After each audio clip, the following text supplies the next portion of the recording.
শুভ সন্ধ্যা, আপনাদের সাথে আছি তৌফিকা রহমান। প্রিয় দর্শক শ্রোতা, শরতের এই সন্ধ্যায় সবাইকে আমন্ত্রণ জানাচ্ছি শুভ সন্ধ্যার আজকের আয়োজনে। আজকে শুভ সন্ধ্যায় থাকছে চলতে থাকা প্রদর্শনী শ্রদ্ধাঞ্জলি, এনটিভি হাইলাইটস এবং নাট্য পরিচালক আবু রায়হান জুয়েলের সঙ্গে আলাপচারিতা। প্রথমেই চলতে থাকা প্রদর্শনী।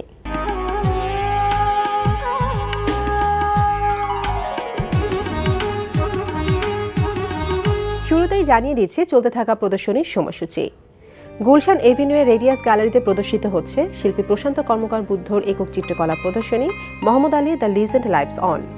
প্রতিদিন সকাল 10টা থেকে রাত 8টায় এই সময় প্রদর্শনী চলবে 10 সেপ্টেম্বর পর্যন্ত। এবার মৃত্যু দিবসের শ্রদ্ধাঞ্জলি।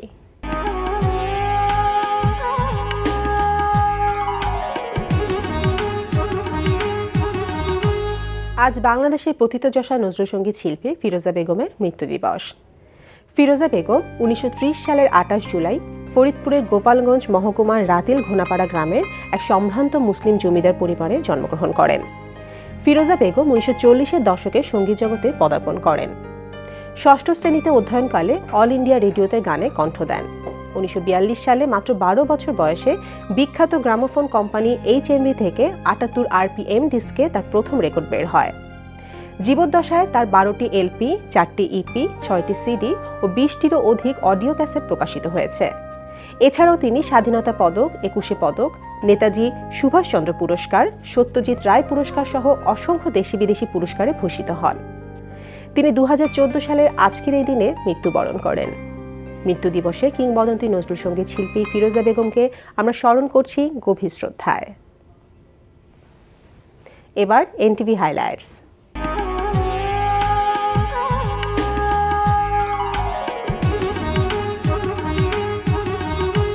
জানিয়ে দিচ্ছি কি কি থাকছে এনটিভির রাতের অনুষ্ঠান সূচিতে।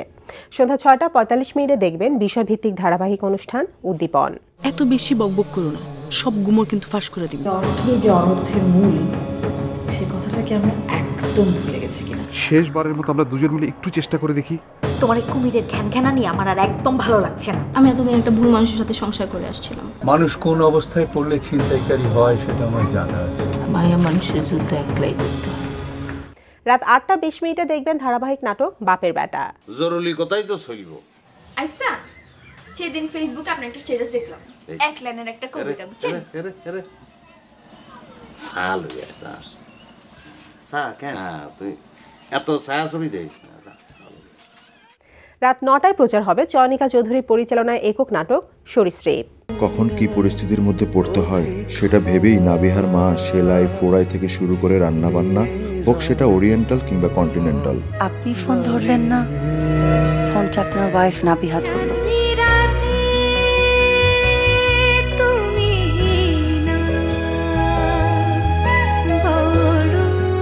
আমি একটা মেয়ে সাইহাম, আরেকটা মেয়ের ইন্টিউশন খুব সহজেই বুঝতে পারি।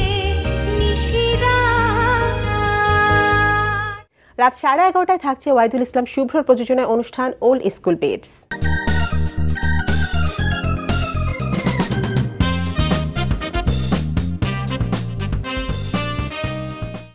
এই ছিল এনটিভি রাতের অনুষ্ঠান সূচি। এবার আলাপচারিতা।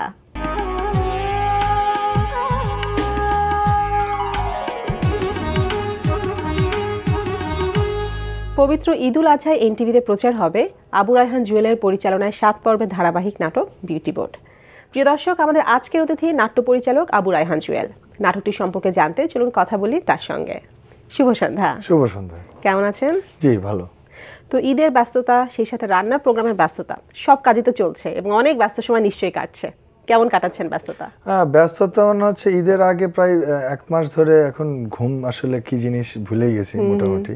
খাওয়া দাওয়া ওইভাবে এক অর্থে নিয়মিত করা যাচ্ছে না ব্যস্ততার কারণে। আর এখন আমাদের যেটা সমস্যা হয়েছে যে অনেক কিছুই আমাদের করতে হয় যেটা আসলে ডিসিপ্লিনের মধ্যে থাকতে পারতেছি না।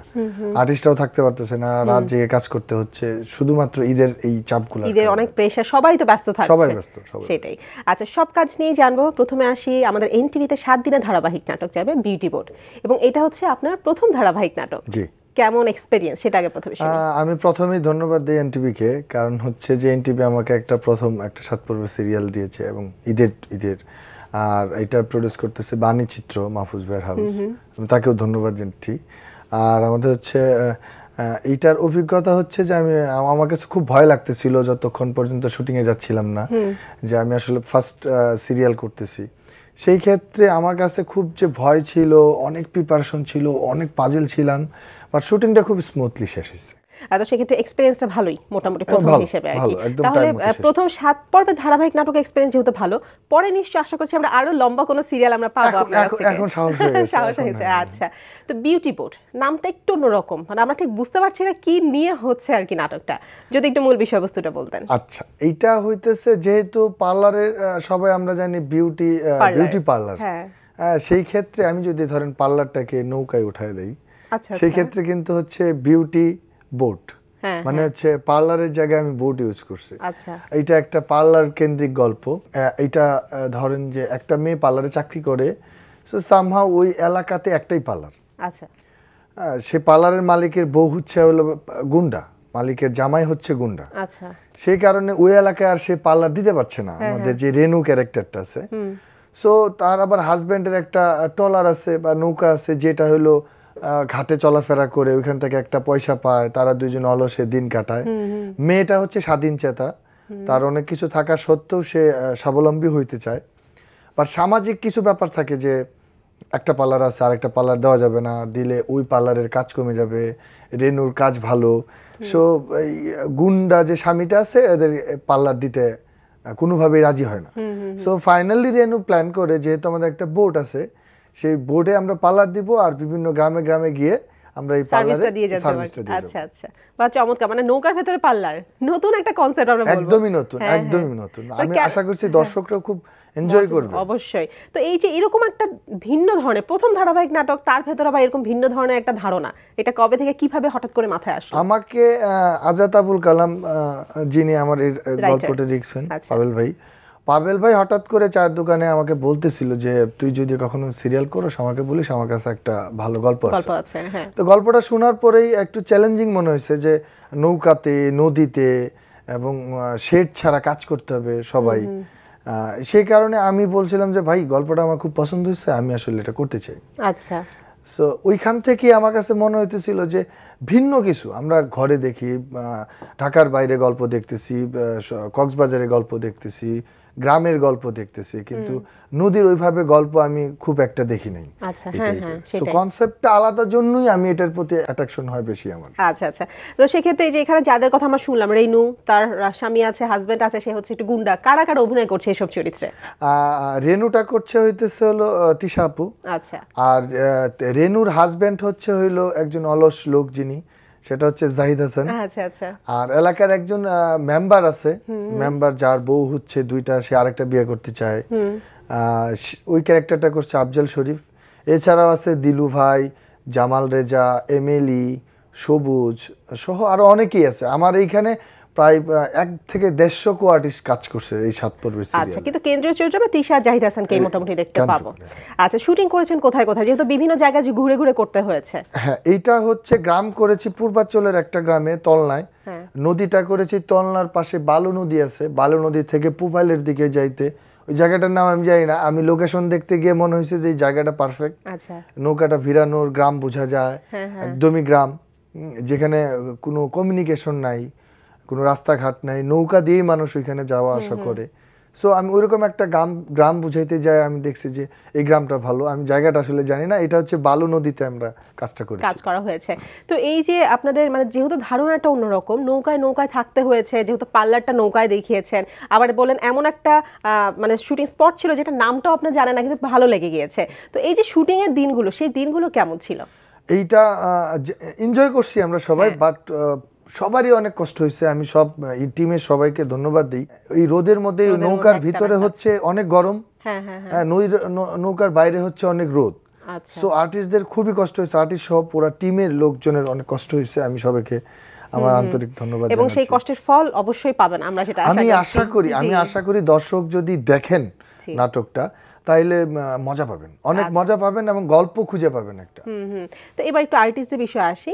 নিঃসন্দেহে তিশা এবং জাহিদ হাসান বেশ জনপ্রিয় এবং আমাদের সবারই খুব পছন্দের অভিনয় শিল্পী।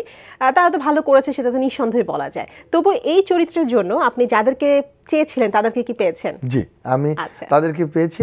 আমার কোনো ইয়া ছিল না। আমার একটা দুইটা ক্যারেক্টার হয়তো বা আরো আমি চাইতেছিলাম যে একটু প্রেমিনেন্ট বা ভালো অ্যাক্টিং করে যারা, কিন্তু কারোর শিডিউলের সাথে মিলানোর প্যাচেটা ছিল ঈদের সময় আর কি। আচ্ছা, তো সেহেতু কাজটা হয়ে গিয়েছে, এখন তো মোটামুটি প্রোমো যাচ্ছে এনটিভিতে, আর কিছুদিন পরে আমরা নাটকটা দেখতে পাবো। এখন পর্যন্ত রেসপন্স কেমন পাচ্ছেন? আমার কাছে শুধু বলতেছিল যে পুরো গল্পই কি নৌকায়, অনেকেই ফোন দিতেছিল। আচ্ছা, পাল্লাটা নৌকায় কেন হলো, গল্প নিয়ে অনেকেই আমার কাছে জানতে চাইছে। আবার নামটাও তো একটু অন্যরকম, একটু অন্যরকম। আবার তারা একটু কিউরিয়াস যে এটা কি গ্রামের ক্রিটিক্যাল কোনো গল্প কিনা, সেটাও চিন্তা, মানে অনেকে ফোন দিচ্ছে যে আসলে কনসেপ্টটা কি নিয়ে, তোমার কাজটা ভালো হবে, এরকম কনসেপ্ট দেখি নাই বা এরকম কনসেপ্ট কখনো আসে নাই। তো আমার মনে হয় যে তোমার কনসেপ্টটা হয়তো বা ডিফারেন্ট কিছু দিবে আমাদের। আচ্ছা আচ্ছা, তো এত কষ্ট করে কাজ করেছেন, প্রথম ধারাবাহিক নাটকের কাজ তো শেষ হয়ে গিয়েছেন, দেখেছেন, কি মনে হয় আপনি কতটুকু স্যাটিসফাইড কাজ নিয়ে? আমার কাছে যেটা মনে হয়েছে যে ক্যারেক্টার ওয়াইজ জাহিদ ভাই যেটা হয়েছে, উনি হচ্ছে ভীতু থাকেন এবং খুবই অলস। আচ্ছা, তো ফার্স্ট সিন যখন শুরু করলাম যে আমি কিছু বলি নাই, ব্রিফ করিনি, তো জাহিদ ভাই দেখলাম যে আমি মানে রোল কাটে দেওয়ার কথা, যে আমি একটা ডায়লগের পরে রোল কাটবো, তো আমি ইচ্ছা করে কাটতেছিলাম না যে জাহিদ ভাই কি করতে চায়। সো আমি যতক্ষণ কাটি নাই, জাহিদ ভাই অলসের যত রকম রিয়াকশন আছেন উনি সবগুলা দিয়ে গেছে। হ্যাঁ, বা চমৎকার। আচ্ছা, তো আমরা আশা করছি নাটকটার রেসপন্স অনেক অনেক বেশি ভালো পাবেন। আচ্ছা, এছাড়াও তো অন্যান্য নাটকের কাজও করেছেন, পাশাপাশি আমাদের এনটিভিতে যাচ্ছে টুডেস কিচেন, সেটা তো যাচ্ছেই। তো কেমন চলছে টুডেস কিচেন? টুডেস কিচেন আমার যেটা মনে হয়েছে, টুডেস কিচেন দিয়ে মানুষ বেশ রেসিপি শিখছে, মানে বিশেষ করে সুপার শেফ এবং জুবাইদা আপা যিনি আছেন, ওনাদের খাবারগুলো খুবই আনকমন, মানে রেগুলার খাবারের মতো না, ফ্যামিলিয়ার খাবার এবং একটু ইনোভেটিভ। আমার কাছে মনে হয় ইউনিক বলা যায়। আমি যদি বলতে চাই এক্সাম্পল, যে আমি খুব রিসেন্ট আমি মোরগ পোলাও খাইছি বাসায়, অনেকদিন পরে আমার বউ রান্না করছে, তো বললাম যে কোত্থেকে তুমি এটা শিখলা, তুমি তো কখনো করো না। তো বললো যে তোমার গত পর্বে এই মোরগ পোলাওটা গেছে। আচ্ছা আচ্ছা, নিজের প্রোগ্রাম থেকে অনেক নতুন নতুন রেসিপি শেখা হচ্ছে। তো রান্নার প্রোগ্রাম নিয়ে অন্য কোনো নতুন ধারণা বা নতুন কোনো রান্নার প্রোগ্রাম কি আমরা পেতে যাচ্ছি? আমার কাছে মনে হয় রান্নার বিষয়টা না এখন খুব শহর ভিত্তিক, যে মানে মানুষজন কর্মব্যস্ত, আমার কাছে মনে হইতেছিল যে কর্মব্যস্ত মানুষদের কোনো রেসিপি যদি আমি শিখাইতে পারি, যেমন ব্যাচেলার রেসিপি হইতে পারে, হ্যাঁ, বা কর্মজীবী রেসিপি হইতে পারে, যে খুব অল্প সময়ে জিনিসটা করতে পারবে, প্রোটিন মিনারেল সবকিছু ঠিকঠাক মতো আছে, সে টায়ার্ড হবে না, সে কাজটা করতে পারবে, পুরো এনার্জেটিক থাকবে, এরকম রেসিপি কিছু দেওয়া দরকার। কারণ আমরা সবাই এখন এত ব্যস্ত, মানে এখন আসলে খাবারের প্রতি এত সময় দেওয়ার মতো আসলে কিছু নাই, যে কারণে আমার কাছে মনে হচ্ছে যে ওইরকম কিছু রেসিপি নিয়ে কিছু একটা প্ল্যান করা যায় কিনা, আমি চিন্তা করতেছি। মানে খুব অল্প সময় খুব টেস্টি ফুড, হেলদি ফুড হয়ে যাবে।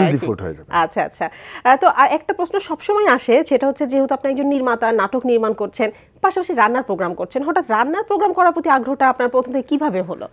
আমি আসলে জানি না, এটা হুট করে হয়ে গেছে। আমার অবশ্যই এরকম রিয়েলিটি কাজগুলো করার খুব আগ্রহ ছিল, মাল্টি ক্যামেরায় অনেকগুলো ক্যামেরা দিয়ে কাজ করব। আমি 2007 এবং 2008 অমিতাভ ভাইয়ের সাথে লাক্স চ্যানেলে সুপারস্টারের যে কাজগুলো হয়েছে, ওইটাতে করার পর থেকে আমার কাছে অনেকগুলা ক্যামেরায় কাজ করার এনজয় করি আমি। আচ্ছা, সো ওইটা একটা এনজয়ের জায়গা থেকেই আমার এটা করা, যে আমি মাল্টি ক্যামেরায় কাজ করব, অনেক সেট থাকবে, সুন্দর লাইট টাইট করে কাজটা করব, ওই কারণেই আমার আসলে এটা করা।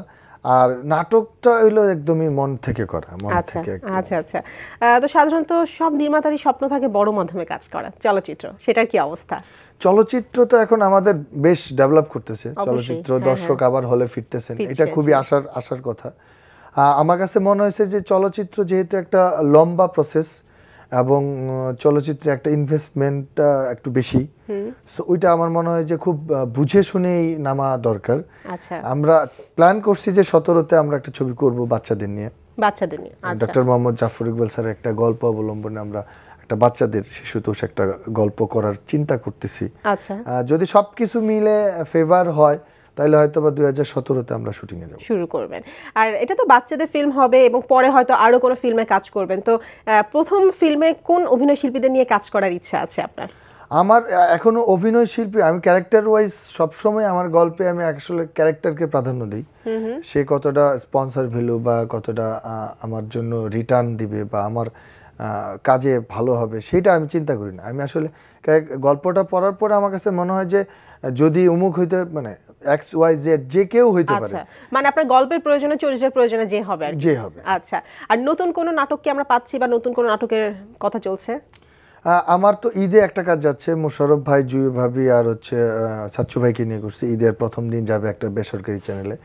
আর সামনে কিছু সিরিয়ালের, লম্বা সিরিয়ালের কিছু গল্প আমি পছন্দ করে রাখছি, মানে এগুলা করতে চাই, মানে যেগুলো হইতেছে যে আনকমন, এবং এই বিউটি বোর্ডের মধ্যেই কিছু আলাদা বৈচিত্র্যময় কিছু গল্প আমি রেখে দিছি। যদি কখনো কোথাও সুযোগ হয় আমি ওই গল্পগুলো কাজ করব।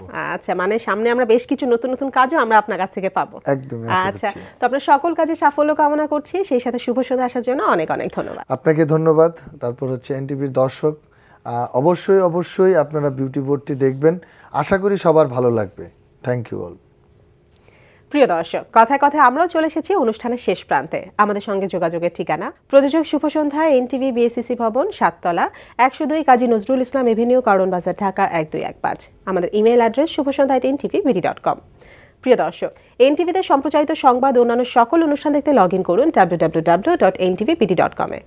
সবার মঙ্গল কামনায় আজকের মতো এখানেই শেষ করছি। শুভ সন্ধ্যা।